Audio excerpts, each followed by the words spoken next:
Mukunda jewellers మొట్టమొదటి factory outlet ఇప్పుడు కూకట్పల్లి, కొత్తపేట్, సోమాజిగూడ మరియు ఖమ్మంలో. నమస్తే రమగారు. నమస్తే జయ. రమగారు, అనంత వ్రతం అని చేస్తారు. అసలు ఈ వ్రతం యొక్క విశిష్టత ఏంటి? ఎవరు ఆచరించాలి? అంటే ఎక్కువగా విన్నట్లుగా నాకైతే అనిపించలేదు రమగారు. ఒకసారి అనుకుంటా మన ఇద్దరం మాట్లాడుకున్నాము ఆల్రెడీ. ఇంకొకసారి మాట్లాడుకుందాం. అనంత వ్రతం అంటే అనంత చతుర్దశి అంటారు. ఇప్పుడు ఈ గణపతి నవరాత్రులు మొదలు పెడతాం కదా. చతుర్థి నాడు గణపతి ఆరాధన మొదలు పెట్టాం.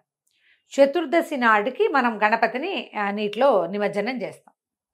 ఆ 14వ రోజు అనంత చతుర్దశిగా చెప్తారు. పౌర్ణమి ముందు రోజు. ఈ చతుర్దశికి త్రయోదశి కలిసిన రోజు పనికిరాదు. పౌర్ణమి కలిసిన రోజు పనికొస్తుంది. ఈ చతుర్దశి నాడు ఆచరించే వ్రతమే అనంత వ్రతం, అనంత పద్మనాభ వ్రతము అని చెప్తారు. పురాతన కాలం నుంచి ఇది ఉంది అని చెప్తారు. ఇప్పుడు మామూలుగా అనంతుడు అనగానే ఎవరు, ఏమిటి, ఇది ఒక ప్రశ్న వస్తుంది. అనంతుడు అంటే సృష్టికి ముందు నుంచి ఉన్నవాడు, అంతము లేనివాడు అనంతుడు. ఈ విష్ణువు యొక్క బ్రహ్మాండ స్వరూపంలోంచి, ఆయన నాభి కమలంలోంచి పుట్టిన బ్రహ్మ సృష్టి చేశాడు. అంటే ప్రపంచానికి మూలాధారమైన బ్రహ్మదేవుడికి మూలాధారుడైన వాడు అనంతుడు, ఆద్యంతాలు లేనివాడు. మనం శివరాత్రి అప్పుడు శివుడి కథ చెప్పుకుంటాం, పరమేశ్వరుడి కథ ఎట్లా చెప్పుకుంటాం మనం? అగ్నిస్తంభ రూపంలో ఆద్యంతాలు తెలియకుండా ఉన్నాడు అని. అవును కదా. ఈయన కూడా ఆద్యంతాలు తెలియనివాడు. మామూలుగా మనము చెప్పుకునేది శివాయ విష్ణు రూపాయ శివరూపాయ విష్ణవే. శివకేశవులు ఇద్దరికి భేదం లేదు, ఇద్దరు ఒకరే. ఆయన ఎట్లా పరమేశ్వరుడు ఆద్యంతాలు లేనివాడుగా ఉన్నాడో అలాగే ఆద్యంతాలు లేనివాడుగా విష్ణువు కూడా ఉన్నాడు. ఆ స్వరూపమే అనంత పద్మనాభ స్వరూపం. ఈ వ్రతాన్ని ప్రత్యేకంగా చేసుకునే వాళ్ళు ఉంటారు. దీన్ని 14 సంవత్సరాలు చేయాలంటారు. దీనికి పూజా విధానం చాలా ప్రత్యేకంగా ఉంటుంది. మన ఇంట్లో లేకపోతే చెయ్యొచ్చా అనేది ఒక కామన్ ప్రశ్న సాధారణంగా అందరు అడుగుతారు. మా ఇంట్లో ఆనవాయి లేదండి అని. ఆనవాయి లేకపోయినా కూడా చేసుకోవచ్చు. కాకపోతే ఇది ఈ సంవత్సరం చేసాం, వచ్చే సంవత్సరం మానేస్తాం, చేయకూడదు. దీన్ని 14 సంవత్సరాల లెక్క పూజా విధానంలోనే అది చెప్పబడింది. మీరు ఒకవేళ మొదలు పెట్టదలుచుకుంటే ఒక అయ్యగారిని తెచ్చుకుని అనంత వ్రతం ఈ సంవత్సరం చేస్తే 14 years చేయాలి. అలా చేయగలము అనుకుంటేనే దిగాలి. అనుకుంటే దిగండి, చేసుకోవచ్చు. ఎందుకంటే ఇందులో ఉన్నది ఏమి లేదు, సాక్షాత్ విష్ణు పూజ.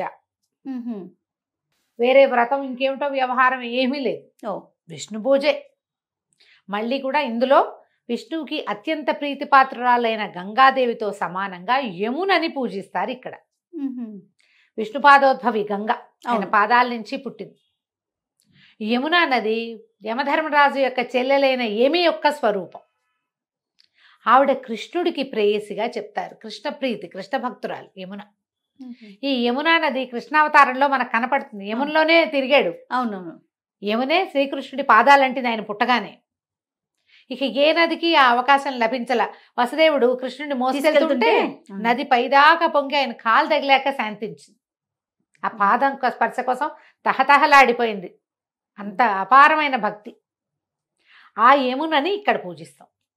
మామూలుగా మనం ఏ పూజ చేసుకున్నా కూడా కలశం పెట్టుకుని తదంగా కలశారాధనం కరిష్యే అనగానే గంగే యమునే చేవ గోదావరి సరస్వతి అని చదువుతాం. మొదటిది గంగ, రెండో పేరు యమున. ఓకే. ఆ యమునతోటి ఇక్కడ పూజ చేస్తాం. దీనికి యమునా నది నీళ్ళు ఎక్కడ దొరుకుతాయండి మనకంటే? మంత్రంతో నీటిని అభిమంత్రించి యమునకి ఆహ్వానం పలికి, మనం ఏ కలశం పెట్టుకున్నామో అందులో యమునా నదిని పిలిచి యమునకి షోడశోపచారాలు చేసి ఆ జలంతో మనం ఈ విష్ణు పూజ చేస్తాం. ఇందులో ఏం చేస్తారంటే ఈ 5 పడగలు లేదా ఇంకా 7 పడగలు కూడా, పడగలతోటి ఉన్నటువంటి నాగేంద్రుడు, శేషశయనం, దాని మీద విష్ణువు పడుకున్నట్టుగా రూపాన్ని తయారు చేసుకుంటారు. ఇప్పుడు మనం ఆరాధించే స్వరూపం ఏంటంటే శేషపాన్పు మీద పవళించి పాదాల దగ్గర లక్ష్మీదేవి, నాభి కమలంతో ఉన్నటువంటి విష్ణు స్వరూపాన్ని ఆరాధిస్తాం. ఆయనే అనంతుడు. సర్పం మీద పడుకోవాలి. అలాంటి ఫోటో తెచ్చుకోవచ్చు. లేదా మనకి అయ్యగారిని ఎవరినైనా పిలిస్తే ఆయన దర్భతోటి చేస్తారు శేషశయనాన్ని. మా అక్కయ్య వసంత చేస్తుంది. అది చాలా ప్రాక్టీస్ చేసి చక్కగా పడగా కింద ఇది పైనేమో ఇట్లా విష్ణుమూర్తి పడుకున్నట్టుగా చేసుకుంటుంది. మనం ఒక ప్రతిమా స్వరూపం ఏదైనా పెట్టుకోవచ్చు. మనం ఈ విగ్రహాలు ఇత్తడి విగ్రహాలు కొనుక్కుంటాం, వెండి కొనుక్కుంటాం. చిన్న అనంతుడి ప్రతిమ గనక కొని పెట్టుకుంటే ఈ 14 సంవత్సరాలు చేసుకోవచ్చు. దీనికి సాధారణ నియమంగా చెప్పేది ఏంటంటే ఆ 2 మన తోరాలుగా ప్రత్యేకంగా పూజిస్తారు. తోర పూజ ఉంటుంది ఇందులో. ఈ తోరాలు ఆడవాళ్ళకి వేరు, మగవాళ్ళకి వేరు 2 రకాల తోరాలు ఉంటాయి. ప్రతి సంవత్సరము ప్రతిసర గ్రంథి పూజ అంటారు. ప్రతి సంవత్సరము పాత దాన్ని కూడా పాతదాన్ని కొత్తదాన్ని కలిపి పూజ చేసి కొత్త తోరం కట్టుకుంటాం. 14 అంతే. 14 ఏళ్ళు అంతే. చివరికి 14 తోరాలకి పూజ చేస్తాం. ఈ నియమం గట్టిది. ఒళ్ళు దగ్గర పెట్టుకొని చేసుకోవాలి. మనకి సత్యనారాయణ వ్రతం సత్యదేవుడి కథ చెప్పుకున్నట్టుగానే అనంత వ్రతానికి కూడా అనంత పద్మనాభ వ్రత కథ ఉన్నది. కొంతమంది ఇళ్లలో ఉంటుంది. ఇప్పుడు కేదారేశ్వర నోములు చేసుకుంటారు కదా జయ, చేస్తారా? అలాగే ఈ అనంత వ్రతం కూడా ఫ్యామిలీస్ పరంగా వచ్చేవి కూడా కనపడతాయి మనకి. మా వాళ్ళ ఇంట్లో మాకేం లేవు. మా అక్కయ్య ఆ పుస్తకం మీద ఆసక్తి మొదలుపెట్టి ఎవరో ఫ్రెండ్ దగ్గర చూసి దానికి ఒక ఉద్రేకం, ఆ ఉత్సాహం కలిగి చేయటం మొదలుపెట్టింది. మా ఇంట్లో 5-6 కుటుంబాల వాళ్ళని అందులో ప్రవేశపెట్టింది.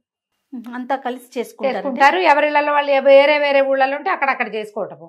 దీనికి 14 జతల అతిరసాలు, అప్పాలు నివేదన పెడతారు. అరిసెలు కానీ అప్పాలు కానీ. అది ఎవరికైనా వాయినం ఇవ్వాలి. ఏ సమయంలో చేస్తారు అమ్మగారు? ఉదయకాలమే, చతుర్దశి నాడు ఉదయకాలమే చేసుకుంటారు. 14 ఏళ్ళు అయ్యాక ఉద్యాపన చేసుకునే విధానం కూడా కనపడుతుంది. ప్రత్యేకంగా పుస్తకం ఉంది. వ్రత కథల పుస్తకాల్లో దొరుకుతుంది. చక్కటి కథ కూడా చెప్తారు. చాలా విశేషంగా చెప్తారు. పూర్వం ఒక బ్రాహ్మణుడు, ఆయనకి భార్య గతించింది. శీల అని ఒక కూతురుంది. ఆయన మళ్ళీ కర్కశ అని ఒక ఆవిడ్ని పెళ్లి చేసుకుంటే ఆవిడ కూతురుని నానా బాధలు పెట్టింది. అయితే ఆయన ఒక కౌండిన్యుడు అనే ఒక బ్రాహ్మణుడు తన ఊరికి వస్తే ఆయనకి కన్యాదానం చేశాడు కూతుర్ని. ఆ కౌండిన్యుడు శీల ఇద్దరు కలిసి ఆ ఇంట్లో సత్తుపిండి ఏదో ఉంటే ఆ సత్తుపిండే ఇచ్చారు పిల్లకి. అంతకంటే ఏమి ఇవ్వాల. అది పుచ్చుకుని భార్యాభర్త వెళ్తుంటే వీళ్ళు ఒక దారిలో ఒక నది దగ్గర ఆయన సంధ్య వార్చుకోవడానికి ఆగినప్పుడు ఎవరో అనంత వ్రతం చేసుకుంటారు. నదీ తీరంలో చేస్తే చాలా విశేషం అని చెప్తారు. ఇప్పుడు ఏ తీరాల్లో కూర్చుని పూజ చేసుకుంటాం మనం? పాత వ్రత కథలన్నీ కూడా నదీ తీరంలో పూజ చేసుకుంటున్నారు, కథలు వినపడతాయి మనకి. ఎవరో పూజ చేసుకుంటూ ఉంటే అది చూసి ఆవిడ తను కూడా వాళ్ళతో పాటు పూజ చేసుకుని ఆ తోరను దాచిపెట్టుకుని ఇంటికి వచ్చి చేసుకునేది. అంతకుముందు పేద బ్రాహ్మణుడైన కౌండిన్యుడు చాలా బాగా వ్యాపారంలో నిలదొక్కున్నాడు. బాగా సంపాదించి కోట్లకు బడగలెత్తారు. అయితే ఒకనాడు ఈవిడ చేతికి కట్టుకుని ఉన్న తోరాన్ని ఆయన చూశాడు. చూసి భార్యని కేకలేశాడు. ఏమిటి ఏదో కట్టుకున్నావు, నన్ను వశం చేసుకోవడానికి కట్టుకున్నావా, ఇదేమిటని బలవంతంగా ఆవిడ భుజం మీద చేతి మీద నుంచి లాగేసి పొయ్యిలో పడేశాడు ఆ తోరాన్ని. ఆవిడ పరిగెత్తుకుంటూ వెళ్ళి తోరాన్ని ఆర్పి పాలతో తడిపి పక్కన పెట్టుకుంది. చాలా బాధపడింది, అయ్యో ఇంత పని చేశాడే అని. కానీ క్రమంగా ఏమైంది, ఆయన ఎప్పుడైతే అనంతుడెవడు, అదేం వ్రతము, అదేం దిక్మాల వ్రతాలన్నీ తెచ్చావని ఇట్లా ఏవో నానా మాటలు దుర్భాషలాడాడు. భగవంతుని పేరిట దుర్భాషలాడితే ఏముంది, భగవంతుడికి ఏమవ్వదు, ఆకాశం మీద ఉమ్మేసినట్టు. అంతే కదా, మన మీదే పడుతుంది. ఈయనకి ఆస్తి అంతా పోయింది. దైన్యమైన స్థితిలోకి వచ్చేసారు. తను చేసిన పొరపాటు వల్లే ఈ స్థితి వచ్చిందని ఆయన రిపెంట్ అయ్యాడు. అప్పుడు ఆయన ఒక రకమైన ఉన్మాద ధోరణిలో ఈ అనంతుడిని వెతుకుతూ అట్లా ఎక్కడికో వెళ్ళాడట. చివరికి అనంతుడు కనపడిన చెట్టుని పుట్టని అందరినీ అడుగుతూ వెళ్ళాడు. ఎక్కడా ఏమీ దొరకలేదు. ఆయన ఆ వెళ్ళే దారిలో ఒక గడ్డిగా పెద్ద ఫుల్గా నిండా గడ్డి ఉంది. ఒక ఆవు దూడ అక్కడ నుంచున్నాయి. వాటికి ఆహారం లేదు, తింటల్లా అవి తినలేకపోతున్నాయి. అట్లాగా తర్వాత ఏమో 2 పెద్ద పెద్ద చెరువుల్లాగా ఒకదాంట్లోంచి ఒకదాంట్లోకి నీళ్లు ప్రవహిస్తున్నాయి. కానీ ఆ నీళ్లు ఉపయోగించే నీళ్లు కాదు. ఉపయోగం లేని నీరు ఎందుకు?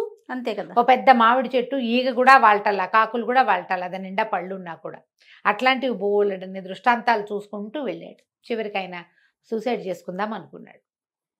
అప్పుడు భగవంతుడు ఆయనకు ప్రత్యక్షమయ్యి, అనంతుడు ఆయన ప్రత్యక్షమై ఇలా దానాలు చేయకుండా ఉండేవాళ్ళు, ఇతరులకి ఉపయోగపడని వాళ్ళు, మంచి దైవ కార్యం చేయని వాళ్ళు, దాన ధర్మాలు చేస్తుంటే ఆపేసే వాళ్ళకి ఎలాంటి జీవితాలు వస్తాయో ఈయన ముందు చూసిన తార్కాణాలన్నీ వాటి ఉదాహరణలుగా చెప్పి, నేనే అనంతుణ్ణి, ఆద్యంతాలు లేవు నాకు, నన్ను ఈ రకంగా ఆరాధించిన వాడికి మోక్షం లభిస్తుంది అని 14 సంవత్సరాలు నన్ను ఆరాధించు అని చెప్పాడు. వెనక్కి వచ్చిన ఈ కౌండిన్యుడు ఇంటికి వచ్చాక మళ్ళీ 14 సంవత్సరాలు నియమంగా ఆచరించాడు. వాళ్ళ కుటుంబంలో ఉండిపోయిందనమాట అది. ఓ. ఇందులో ఉన్న ఈ యమునా పూజ, ఈ పడగని తయారు చేసి స్వామిని కూర్చోబెట్టడము చాలా విశేషంగా కనపడతాయి. మనం సత్యనారాయణ వ్రతంలో వినేలాంటి ఆరాధన కాకుండా ఇది ఒక ప్రత్యేకమైన ఆరాధనగా కనపడుతుంది. నాకు ఆ యమునా పూజే, ఆ మంత్రమే మహా ఇష్టం.